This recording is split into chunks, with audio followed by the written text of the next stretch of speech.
Dice Habacuc, capítulo 2, versos 1 al 5. Sobre mi guarda estaré y sobre la fortaleza afirmaré el pie. Y velaré para ver lo que se me dirá y qué he de responder tocante a mi queja. Y Jehová me respondió y dijo: escribe la visión y declárala en tablas para que corra el que leyere en ella. Aunque la visión tardará, aún por un tiempo, más se apresura hacia el fin y no mentirá. Aunque tardare, espéralo, porque sin duda vendrá, no tardará. He aquí que aquel cuya alma no es recta se enorgullece, mas el justo por su fe vivirá. Y también el que es dado al vino es traicionero, hombre soberbio que no permanecerá. Ensanchó como el Seol su alma y es como la muerte que no se saciará. Antes reunió para sí todas las gentes y juntó para sí todos los pueblos. Oremos. Padre, te damos gracias en esta mañana de nuevo por tu misericordia y tu bondad. Tu palabra, Señor, es tu revelación. Es nuestra autoridad final para toda regla de fe y conducta. Y hoy rogamos de tu misericordia para que en nuestra mente y nuestro corazón esas semillas puedan llegar y germinar y que puedan dar mucho fruto. Ayúdanos a bañar constantemente nuestro entendimiento con tu palabra. Ten misericordia de mí, que soy el expositor, y ayúdame a ser claro y a no salirme de lo que tú has inspirado. En el nombre de Cristo. Amén. Amén. Una de las frases más famosas de la Biblia nos provee la indiscutible orientación salvífica que tiene este pasaje. Mas el justo por su fe vivirá. Claramente en el contexto de Habacuc, la destrucción a manos de los caldeos, a manos de Babilonia, era inminente, ¿no? Ya no podían hacer nada, los israelitas iban a ser destruidos.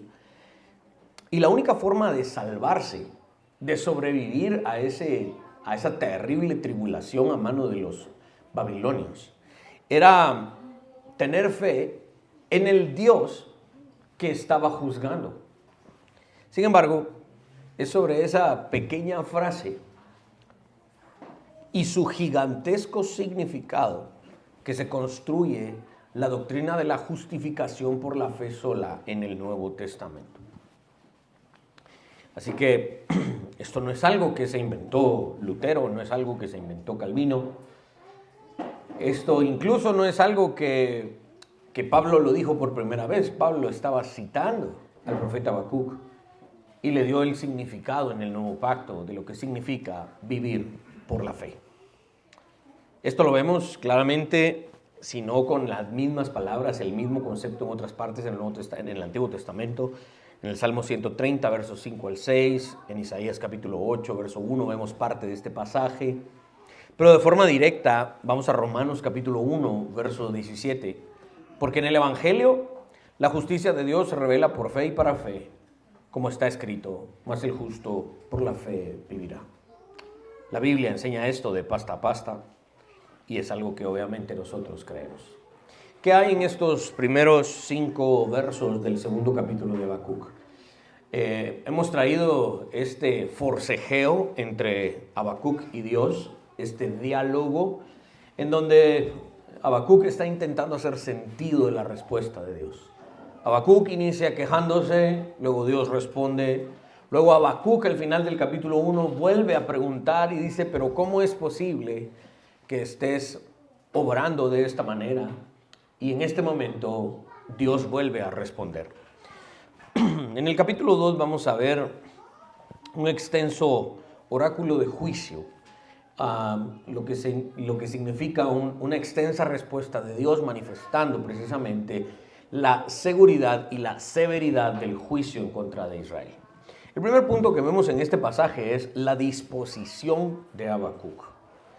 Los centinelas o vigilantes son la figura con las que Habacuc se está relacionando, ¿no? Porque habla de poner su pie firme y velar esperando la respuesta, dice Habacuc. Los vigilantes y los centinelas de una ciudad se paraban en lo más alto de una muralla de la ciudad para observar lo más lejos posible y así anticipar cualquier amenaza que pudiera venir en contra de la ciudad. El centinela, el peor momento del centinela era la noche, porque podría ser que los ejércitos enemigos se acercaran durante la noche y en ese entonces no existía alumbrado público ni nada por el estilo, ¿verdad? ¿Se recuerdan? Aquí casi tampoco existe últimamente en nuestra Guatemala, pero por lo menos hay un poco más de visibilidad en la noche, ¿no? El peor momento para los centinelas era la noche porque era casi imposible anticipar una amenaza contra la nación cuando había mucha oscuridad. Se requería de estos centinelas que fueran hombres valientes, serios, que tuvieran el temple suficiente para no perder el control durante la crisis.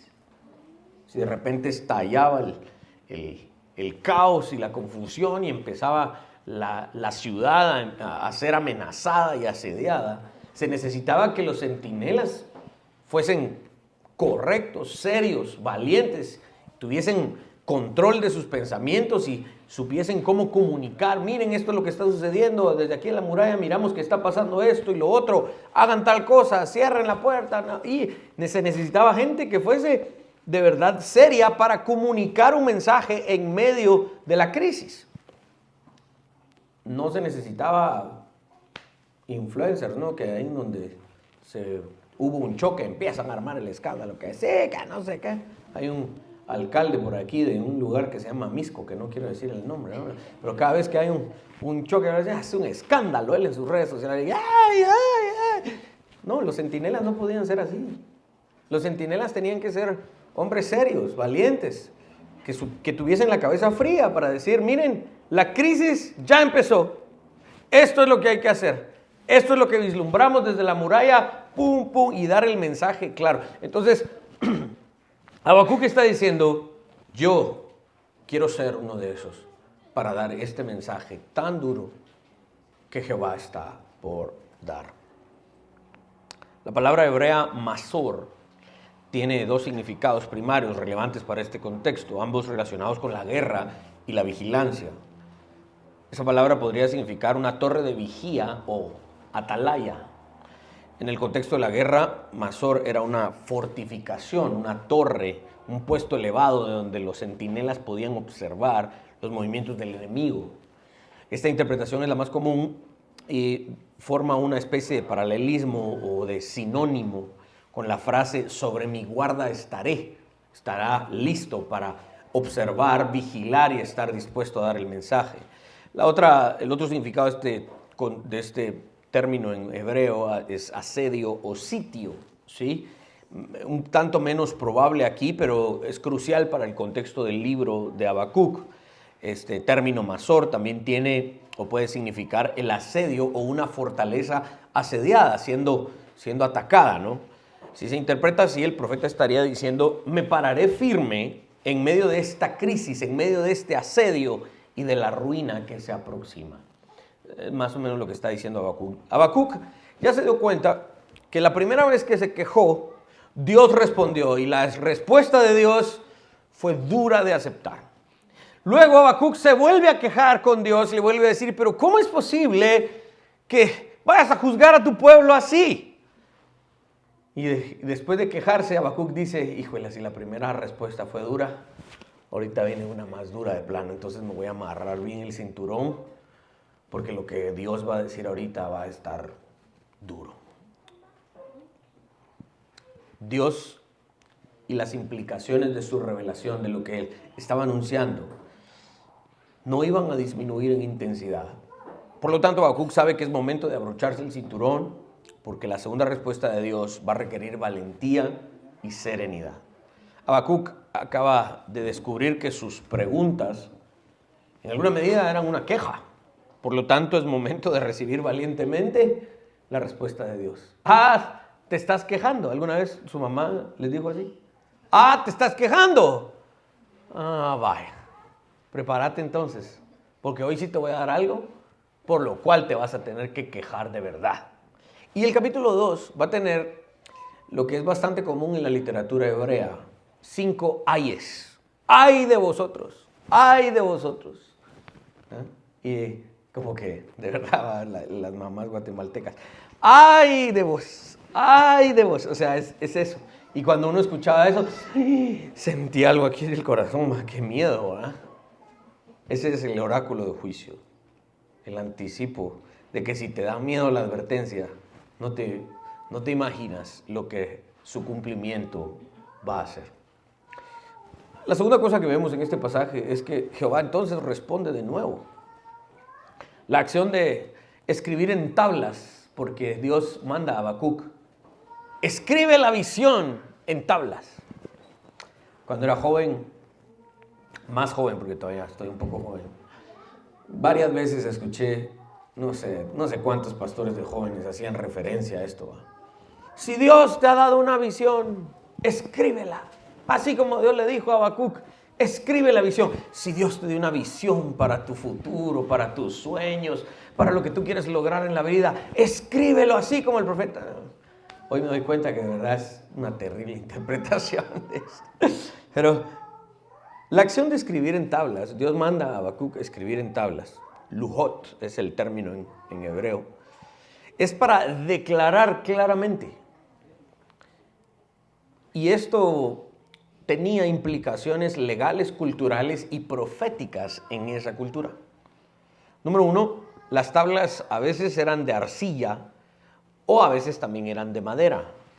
Era una costumbre no solamente en Israel, sino en varias partes del antiguo Medio Oriente, antiguo Cercano Oriente. Por ejemplo, en Mesopotamia la práctica común era que documentos importantes, leyes y crónicas eran escritas, registradas en tablas de arcilla o de madera, en la notación cuneiforme, ¿verdad? Y a veces eran cubiertas con cera para que pudieran brillar y la gente pudiese llamar su atención, decir, ¿qué dice ahí? Era una forma de llamar también la atención de la gente. Esto se hacía para que lo escrito en esas tablas perdurara, ¿sí? Trascendiera la época y que lo que se escribía en esas tablas permaneciera con la autoridad con la que fue escrita. Porque creen que muchos documentos originales pues se preservan, ¿no? Se buscan resguardar, ¿no? Si uno va allá a Washington y mira cómo tienen preservada la Constitución de los Estados Unidos, pues preservan eso porque el documento tiene que perdurar y ya llevan más de 250 años con un documento perdurable, ¿verdad? Escribir en tablas, en un medio físico y duradero, significaba que el mensaje era oficial, inmutable, y el mensaje estaba destinado a la posteridad. Las leyes de Hammurabi, por ejemplo, estaban inscritas en estelas, ¿sí? El mandamiento de Dios adquiere entonces, en este contexto, cuando le dice a Habacuc, escribe la visión en tablas, Habacuc inmediatamente dice, lo que Dios me va a decir en este momento tiene un peso legal autoritativo y el objetivo es que esto perdure. Entonces Habacuc se toma muy en serio este asunto. Estas tablas eran también para la exposición pública, para la difusión y la legibilidad, que la gente se acercara a lo que estaba escrito y pudiese leer y entender. Hoy pues tenemos vallas publicitarias, ¿no? Y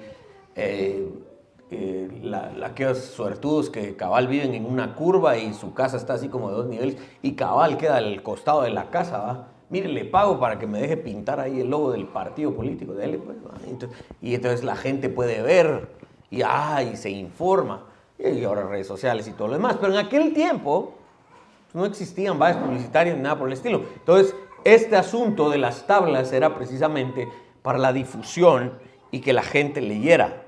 El término tablas aquí puede referirse específicamente a tablas de madera, como ya dijimos, o preparadas de cierto tamaño para la exposición pública. El propósito, al igual que los avisos públicos o los decretos, era para que estas tablas fuesen colgadas en un lugar visible quizás algunos creen en la puerta de la ciudad o en la entrada del templo, para que el mensaje pudiese ser leído en público. Y la gente dice, ok, yo ahora no tengo excusa, eso está públicamente ahí. O sea, no se lo dijeron solo a aquel, y si yo nunca hablé con aquel, nunca me enteré. No, fueron publicadas para que esto durara para la posteridad y yo no tuviese excusa después. No sabía. ¿Cómo no supiste si estuvieron colgadas las tablas en la entrada de la ciudad? Es tu deber saber. Entonces Dios está transfiriendo la carga de la responsabilidad a la gente. No digan que no se les anunció, y el encargado de anunciar esto, de proclamar esto, era Habacuc. La clave está en esa frase, ¿no? Para que se declare públicamente, como lo, digamos, traduciríamos al español. La orden de Dios era manifestar claramente o grabar de modo legible, porque esto era crucial.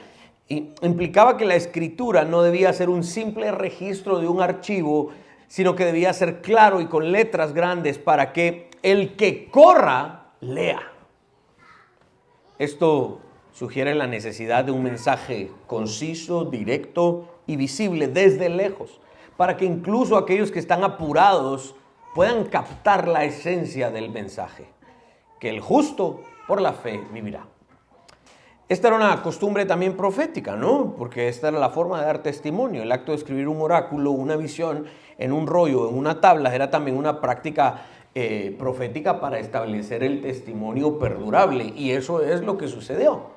Henos aquí, miles de años después, y muchas de estas cosas que fueron escritas, hoy las podemos tener en una tablet, en un teléfono, en una Biblia impresa. ¿Por qué? Porque este era el testimonio profético, esta era la práctica profética para que el mensaje perdurara, y miles de años después, hoy todavía lo podemos leer. Esto es común en aquellos que habían sido comisionados por Dios como testigos de lo que Dios había revelado. Dios ordenó también, por ejemplo, a Isaías, capítulo 8, verso 1, que Isaías hiciera una práctica idéntica a la que le está pidiendo Habacuc. Esto ustedes lo pueden leer posteriormente. El testimonio escrito de un profeta serviría como una prueba irrefutable en el futuro de que el evento, el juicio que se anunció, en este caso el juicio de Babilonia, había sido predicho por Dios. Cuando de repente Babilonia llegara y empezara a hacer destrucción en Israel, la gente decía, oh, no sabíamos. ¿Cómo no sabían? Esto fue escrito hace tiempo por el profeta Habacuc y estuvo de manera pública. No pueden alegar ignorancia. Esto se establecía en un contraste con la memoria humana. Levanten la mano, ¿cuántos de ustedes lidian en su casa con miembros de su familia que todo se les olvida? Levanten la mano. Varones, por favor, apóyenme acá. Levanten la mano con... No, a veces también los varones somos así. Todo se nos olvida, ¿no? Todo se nos olvida. Y las llaves, saber. Y los lentes, saber. Mi teléfono, llámame. Y esto, y ¿dónde está esto? Y lo otro. Y hace 2 meses lo dejé aquí. Ay, Dios, o sea, dalo por perdido. ¿Por qué? Porque nuestra memoria es finita, limitada, todavía sometida al pecado, etcétera, etcétera. Podemos agregar 1000 cosas. Pero el punto es, ¿por qué manda Dios a escribir a Habacuc? Porque los seres humanos se olvidan de lo que Dios ha revelado. Y el escribir en tablas es el contraste de la memoria humana. Lo vas a escribir a Habacuc, dice Dios, porque al pueblo se le va a olvidar. Y esto que vas a escribir va a servir para testimonio de generación en generación. El mensaje de Dios era tan importante que no podía dejarse a la mera tradición oral o a la memoria. Debía ser fijado por escrito para que fuese un ancla de la fe de los israelitas mientras esperaban pacientemente el cumplimiento de la visión. Dios manda a escribir a Habacuc la visión, la profecía, la respuesta clara de Dios. Se le requiere escribir a Habacuc de tal manera que cualquiera que lea entienda. El hebreo original implica que Habacuc debía manifestar claramente lo que Dios había anunciado. Que cualquiera, fuese educado o no educado, que tuviese cierta posición social u otra forma de vida, que fuese adinerado, fuese pobre, que fuese hombre, fuese mujer, anciano, joven, incluso niño, que pudiese leer, es tan claro el mensaje que se entiende. Esto es difícil para aquellos que tenemos el privilegio de predicar o de escribir o de enseñar. Dar un mensaje conciso y directo no es tan sencillo. Nos gusta hacernos colochos y todo lo demás y adornarlo. Y darlo claro y sencillo no es tan fácil. Pero a Habacuc se le encomienda esta increíble tarea. Si la gente por alguna razón creía que este cumplimiento de lo que Habacuc estaba diciendo, miren, pueblo de Israel, se acerca este juicio porque ustedes no se arrepintieron, y la gente hubiese dicho, cállate, Habacuc, hombre, tal vez allá adelante va a suceder. Dios le dice a Habacuc, aunque la gente diga, esto saber ni para cuándo va a ser, si de verdad es cierto, probablemente nosotros ni lo vamos a ver. Dile al pueblo, aunque tarde, tengan por seguro que esto sucederá. Dos cosas importantes entonces: la claridad del mensaje y la claridad, la certeza de que así será. Y así fue. Llegó el 539 antes de Cristo y las palabras de Habacuc se cumplieron en Israel. La otra cosa que vemos en este pasaje es el contraste entre el justo y el impío. En su respuesta, Jehová establece un contraste claro entre aquel cuya alma no es recta y el justo, ¿sí? Son los dos lados, los dos equipos, aquellos que no tienen el alma recta y aquellos que son justos. Aquel que tiene un alma torcida, en el contexto de Habacuc, es el que no se alinea con el Señor y sus planes. En este contexto era aquel que no creía que Israel merecía el juicio de Dios.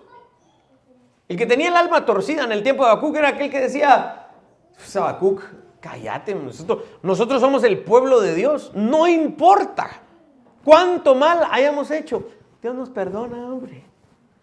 Como que Dios fuese un padre de esos alcahuetos, que el niño ya no lo respeta porque el niño sabe que el papá nunca le va a hacer nada. Ese papá es aguado, hombre, dale, hagámoslo otra vez. No, vos, hoy sí te pasaste. ¿Será vos? Mi papá no me va a hacer nada. Y cabal, llega el momento en donde el papá se da cuenta y el papá no hace nada. Entonces el niño, ese es un niño que no tiene un alma recta. Bueno, ningún niño tiene el alma recta, ¿verdad? Pero en el sentido de que un hijo que no tiene el alma recta porque nunca se la han corregido. Este es el contexto de Habacuc, aquel que decía, Israel no merece juicio, porque Israel es el pueblo de Dios. ¿Cómo Dios va a castigar a su pueblo? Habacuc, hombre, ¿qué estás hablando? Vaya sorpresa. Dios castiga a su pueblo, y severamente. Ay de nosotros, si en algún momento hemos permitido que nuestra alma no sea recta para con Dios, y creamos que porque hemos creído en Él no tenemos ningún castigo de Dios. Dios nos libre de pensar así. Otros, orgullosos, pensaban que, bueno, tal vez sí Israel merece el juicio de Dios, tal vez sí lo que decís Habacuc pueda que suceda, pero no te preocupes. Nosotros también somos soldados, nosotros también tenemos armas, nosotros también estamos preparados. Que se venga Babilonia, que se venga Nabucodonosor, ay Dios, aquí lo recibimos, aquí lo atendemos. Orgullosos, creyendo que la batalla era contra Babilonia, cuando realmente era contra Dios, que estaba usando a los babilonios para castigar. Estos orgullosos creían que podían soportar el juicio de Dios. Y en vez de arrepentirse y decir, Habacuc, tenés razón, hemos hecho mal delante de Dios, nos vamos a arrepentir. En vez de arrepentirse, creyeron que podían pelear contra el castigo de Dios. De nuevo, vaya sorpresa, porque no hubo ejército israelita que aguantara el peso del juicio de Dios. Por el otro lado, está el justo, aquel hombre israelita que seguro siempre hay. De hecho, yo diría, siempre habemos. Y esto es una de las ironías en las que yo muchas veces peleo en mi cabeza. Yo creo que en la historia de la humanidad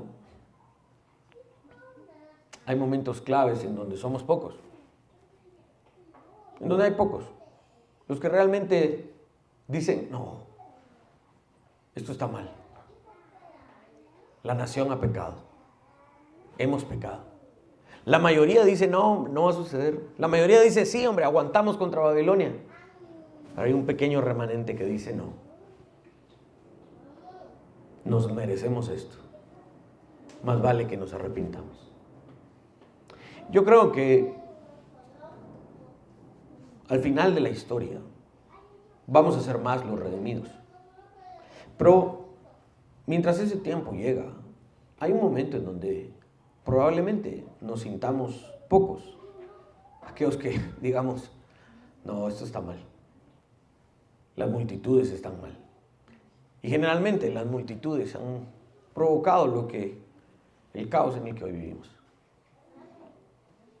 Este hombre israelita, este justo, sabía perfectamente que Dios juzgaría a la nación y que la nación israelita merecía el juicio de Dios.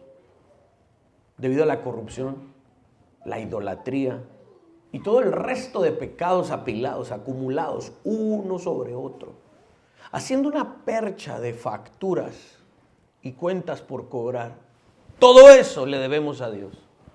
Y si todo eso le debemos a Dios, todavía hay orgullosos que dicen, no, hombre, no se preocupen. El justo era aquel que admitía y decía, no, somos culpables, merecemos esto. Y peor, este justo reconocía su pecado individual y decía, yo he sido parte de toda esta corrupción, pero me arrepiento. A ver, ¿cuántos se arrepienten conmigo? Ay, Dios, uno que otro, ¿verdad? Pero nos arrepentimos de manera individual. Y también este justo, después de arrepentirse, sabía que las posibilidades de sobrevivir al juicio de Dios a manos de Babilonia eran prácticamente nulas. Nadie escaparía de la mano de los caldeos, porque en ese momento era la mano de Dios en contra de Israel y nadie escapa del juicio de Dios. La situación es crítica, porque vean en dónde están arrinconados estos justos. Es una situación sin escape. Aquel que nos puede salvar es aquel que nos está juzgando. ¿Ya se dieron cuenta? Están arrinconados. ¿Quién nos puede salvar? Dios. Pero no, Dios nos está castigando, pues. Este es el mensaje del Evangelio. Aquel que te juzga y que te puede mandar al infierno es el único que te puede salvar. En una marcha de estas del orgullo gay en Estados Unidos, ¿no? Los homosexuales y todo lo demás. Iba un homosexual con una pancarta y gritando y maldiciendo y señalando la pancarta. Porque en su pancarta, él, según él, había una contradicción de la teología cristiana. Y la pancarta decía, Jesús es el Hijo de Dios y Él te puede salvar. Y Él también es el Dios que te puede condenar. Y entonces él señalaba su pancarta como dice, tontos ustedes, ¿cómo pueden creer esa contradicción? Vaya su sorpresa. Cuando es lo que él estaba protestando, es la verdad. Él estaba protestando con una pancarta que decía la verdad. Según él, estaba señalando una contradicción, pero realmente estaba anunciando el Evangelio. Porque estaba diciendo que el Dios que nos juzga es el Dios que nos salva. Y esa es la verdad del pecador. Se encuentra en las manos de aquel que lo pueden mandar al infierno o que lo puede salvar. Por eso, en ese contexto, brota una de las frases más hermosas y poderosas de toda la Biblia. El justo, por su fe, vivirá. ¿Quién le quedaba al justo? Bueno, Habacuc, ¿Qué crees que podemos hacer? Bueno, mucha, lo único que pueden hacer es confiar en el Dios que va a destruir Israel. Pero va a destruir Israel, sí. Nabucodonosor va a venir, va a destruir el templo, va a quemar la ciudad. Y entonces nos va a destruir. Si confías en el Dios que mandó a Nabucodonosor a destruir, vas a sobrevivir. ¿Y qué pasó? Hubo un remanente que después de ese juicio y esa tribulación y esa destrucción a manos de Babilonia, adivinen qué, en Babilonia hubo un grupo de estos justos que sobrevivió. ¿Por qué? Porque tuvieron fe en el Dios que destruyó Israel. Por eso es que el cristianismo es una religión totalmente distinta a cualquier otra religión. Otra religión empieza a buscar otros caminos, otras formas de salvar, otras formas de solucionar. El cristianismo tiene una forma y funciona siempre. Aquel que juzga es aquel que puede salvar. En este contexto es en el que debemos entender entonces la frase, ayúdame con la siguiente diapositiva, mas el justo por su fe vivirá. Se nos trabó ahí, ahorita la vamos a componer. Y sí necesitamos que lo compongan porque es importante. Les quiero mostrar una pequeña gráfica que también está en sus bosquejos que les enviamos hoy. Todo el libro de Habacuc está escrito en una técnica de escritura que se llama quiasmo, ¿sí? Un quiasmo es una técnica de escritura muy común en el Antiguo Testamento, que se valía a veces de contrastes o de paralelismos. Y es como agarrar, hay un teólogo que dice que es como agarrar una hoja y doblarla. Entonces agarras la hoja, la doblas y la frase de hasta arriba tiene relación con la de hasta abajo. Y la segunda con la penúltima y la tercera con la antepenúltima y así.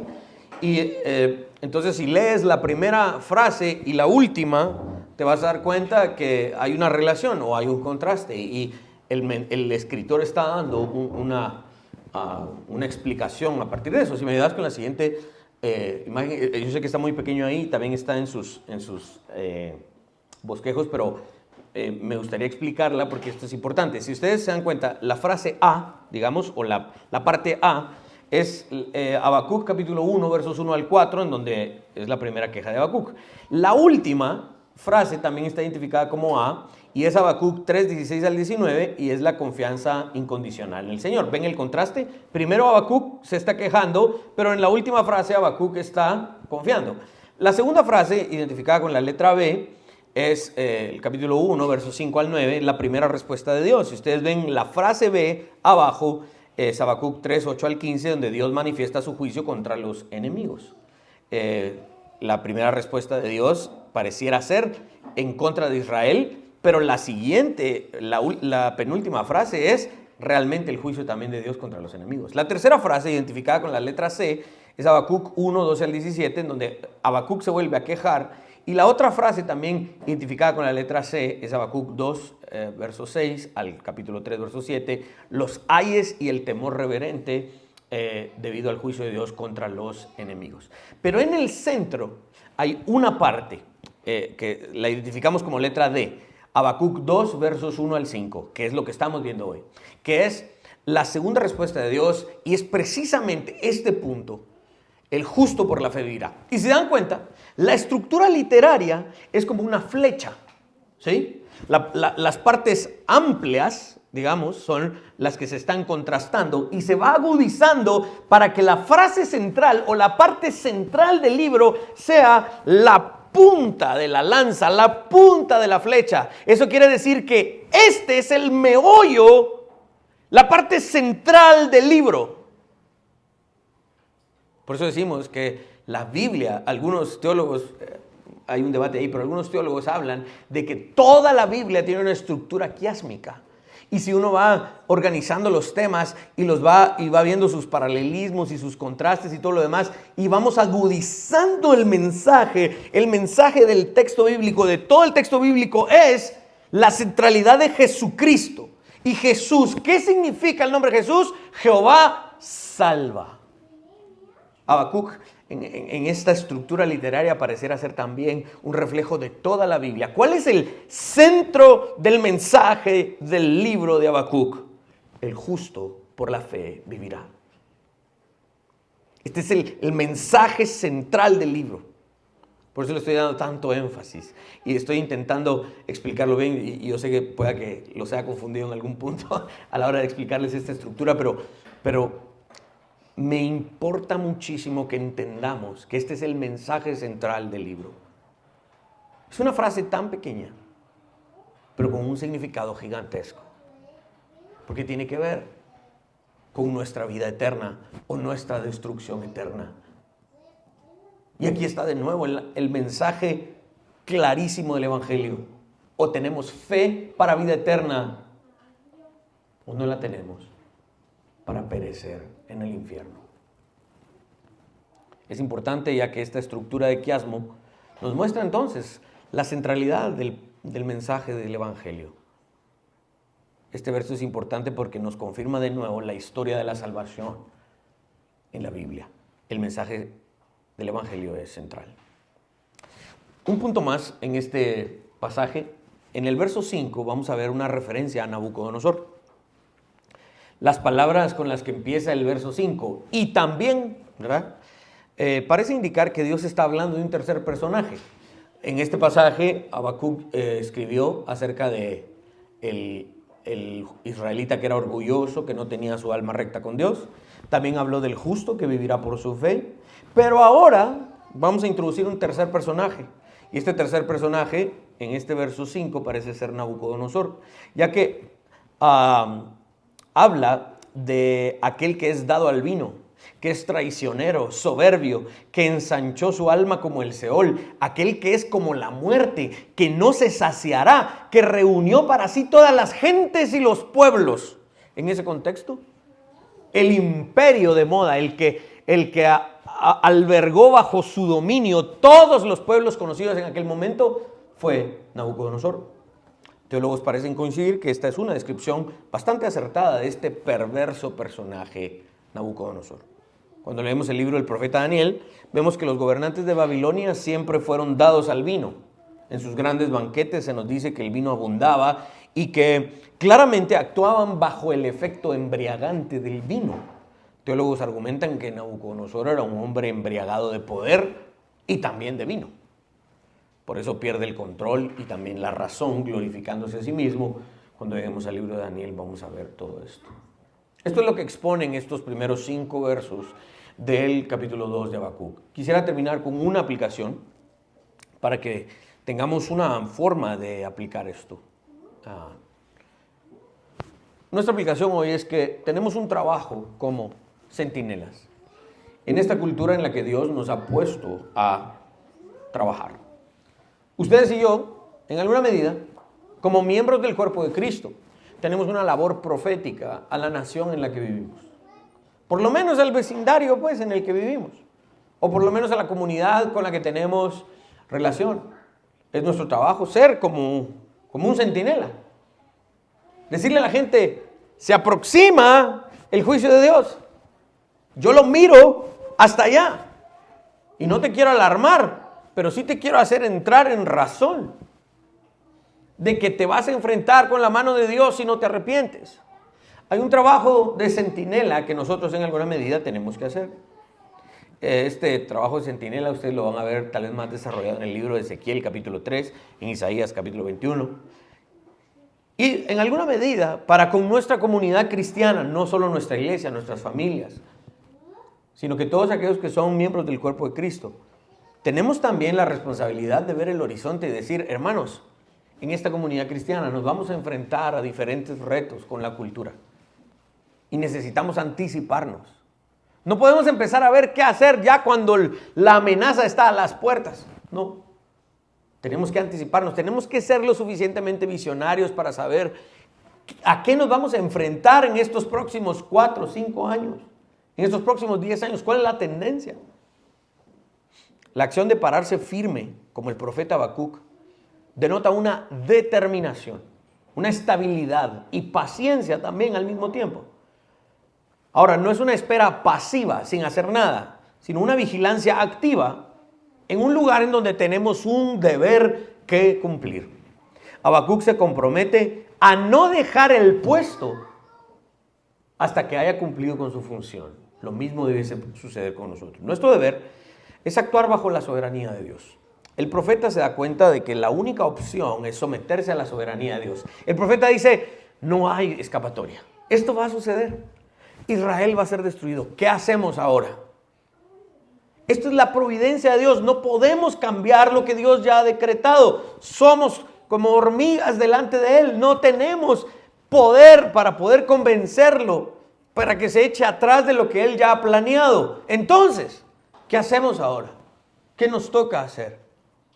Esa es nuestra función, actuar bajo la soberanía de Dios. El profeta se da cuenta de que su única opción es esa, operar bajo lo que Dios ya ha decretado, y eso nos toca también a nosotros.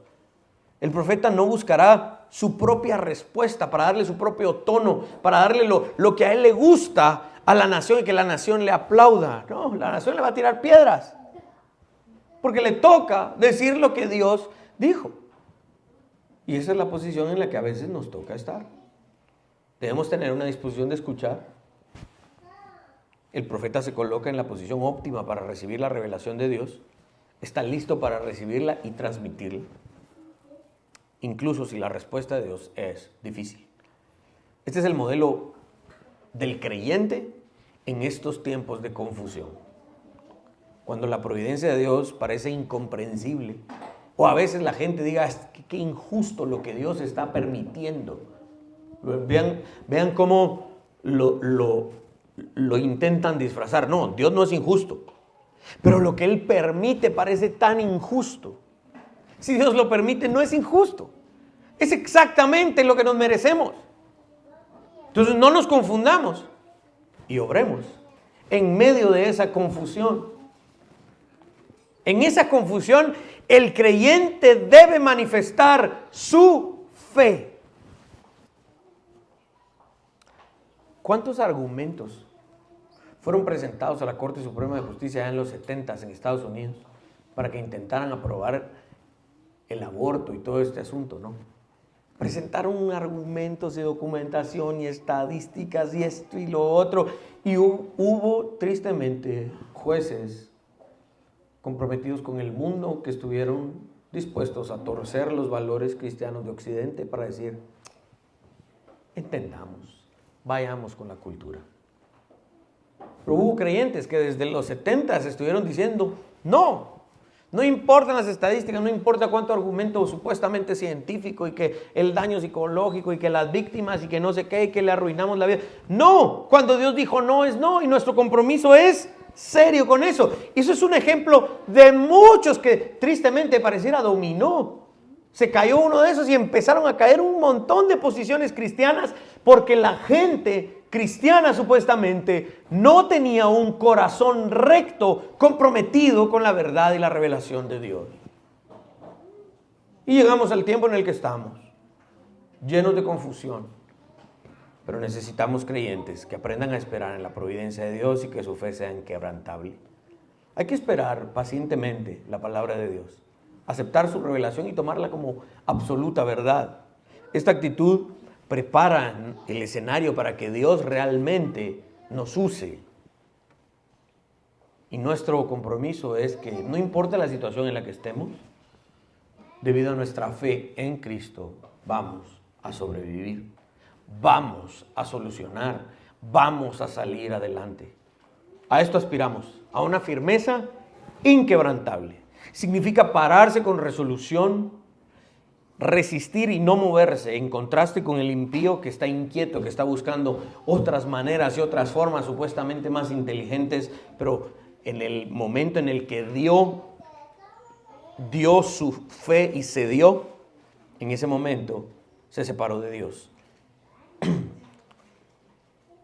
Mis hermanos, hay que estar preparados para lo que Dios responda. Hay muchas cosas que tú anhelas fervientemente y de verdad quieres.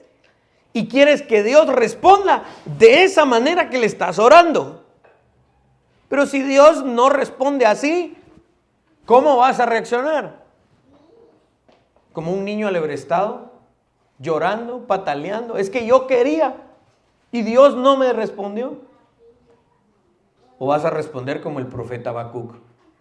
Yo hubiese querido que respondieras esto y lo otro, pero tu respuesta fue en tu soberanía. Bueno, por mucho que me duela. Y esto de verdad muchas veces nos cuesta verlo así, pero si Dios te hubiera dado eso que tú estabas creyendo y que querías y que deseabas, anhelabas de verdad, si Dios te lo hubiera dado, ¿ya te diste cuenta que hubiese sido para tu propia destrucción? ¿Ya te diste cuenta que estarías casado con aquella chava loca que ahorita anda? ¿Ya te diste cuenta que serías la esposa de aquel tipo que... ¿verdad? Dios no lo da, porque si concede nuestros deseos pecaminosos, nos destruimos más rápido. Hay que aprender a esperar y aceptar valientemente cuando Dios diga no. Sí, Señor. Si tú dices no, es no. Y me alegraré en ti. Habacuc nos da el ejemplo. Se pone en guardia, se planta físicamente con el pie, negándose a ser movido por la ansiedad que generaba, por la queja y el terror de la amenaza. Este acto de firmeza en el tiempo exacto que se necesita es algo que debemos copiar. Incluso cuando el mundo se desmorona a nuestro alrededor, la postura de nuestra fe paciente debe prevalecer. Amén. Pongámonos de pie.